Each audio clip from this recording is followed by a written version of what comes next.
আসসালামু আলাইকুম, hello everyone, welcome to my channel. আজকে দেশি পুঁটি মাছ রান্না করব আলু দিয়ে। চলুন রেসিপিটা শেয়ার করি। এখানে দেখেন মাছগুলো ধুয়ে কেটে পরিষ্কার করে নিয়েছি।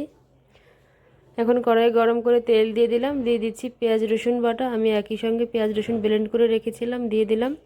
দিয়ে দিচ্ছি হলুদের গুঁড়া, দিয়ে দিচ্ছি শুকনো মরিচের গুঁড়া, দিয়ে দিচ্ছি ধনিয়ার গুঁড়া, দিয়ে দিলাম 5-6টা কাঁচামরিচ। এখন স্বাদ মতো লবণ দিয়ে মশলাটাকে সুন্দর করে ভেজে নিব। তো মশলাটা আমার ভাজা হয়ে গেছে, দেখতেই পাচ্ছেন। এখন মাছগুলোকে দিয়ে দিচ্ছি, সাথে আলুগুলোও দিয়ে দিব। এখন মাছটাকে সুন্দর করে কষিয়ে নিব।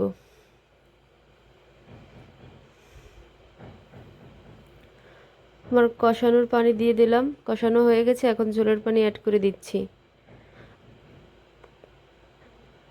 5-6 মিনিট জাল করে নিয়েছি। দিয়ে দিচ্ছি 1 চামচ ভাজা জিরের গুঁড়া, সব শেষে দিয়ে দিচ্ছি ধনিয়ার পাতা। ধনিয়ার পাতা দিয়ে আমি 2-3 মিনিট নাড়াচাড়া করে গ্যাসটাকে অফ করে দিব।